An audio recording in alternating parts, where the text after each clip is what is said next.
na napakalaki ng role ng atay natin sa ating katawan. Ito yung pinaka-main organ na napakalaki ng role sa ating digestive system. At syempre, ang atay mo ang sumasala ng lahat ng kinakain at iniinom mo. So, sa panahon ngayon, kung hindi na healthy ang kinakain mo at hindi na rin healthy ang mga iniinom mo, kawawa naman ang atay mo. Eto, bebs ko, meron akong solusyon dyan. Para maging healthy ang atay mo, uminom ka nito.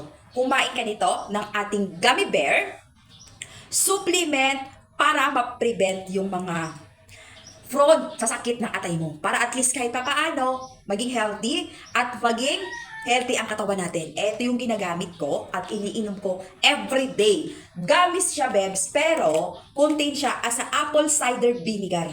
Apple cider vinegar, gamis ang pinaka-appearance niya. Diba?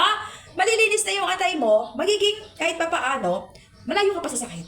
Ang kagandaan sa kanya, with vitamin B12 and folic acid na. Nadidagdag ng katawan natin. Wala namang masama sa mga supplement, wala namang masama sa mga gummy supplement like for this one, especially kung para sa kalusugan mo. So kakaubos ko lang ng isang pack nito.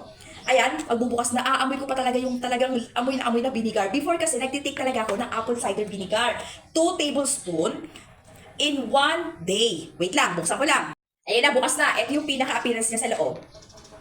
Sa isang bottle na to, meron na siyang 60 pieces gummies. So, 2 piraso yung tinitake ko every day. Ayan, no. Wala pa akong kinain, ha. Wala pa akong kinain na kahit na ano. Nag-coffee lang ako. Tapos, after 30 minutes, nag-take na ako nito. Yung smell niya, amoy na amoy mo talaga yung amoy ng apple cider vinegar. Na liquid, yung iniinom, suka.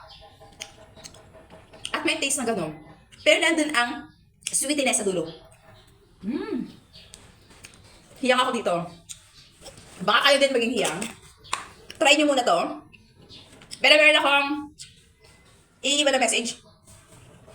Walang masama sa supplement. Pero kailangan, beb, hindi to gamot ha. Hindi po ito gamot sa kahit na anong uri ng sakit. This one is a supplement. Kung gusto mo mag-take, mag-doubt ka or else nagbe-maintenance ka, meron ka mga mini-maintenance na gamot sa sarili mo bagong opera ka o nagpapadede ka o nagpapa-breastfeeding ka, okay naman siya. Pero magpa-consult muna kayo kay doktor nyo para sure. Okay? Ito yung muling sa Yellow Basket. Diyan ka mag-check out. Pag gusto mo yung ganitong klaseng apple cider vinegar. Tingnan nyo, beb. Grabe ang resulta talaga. Check mo na.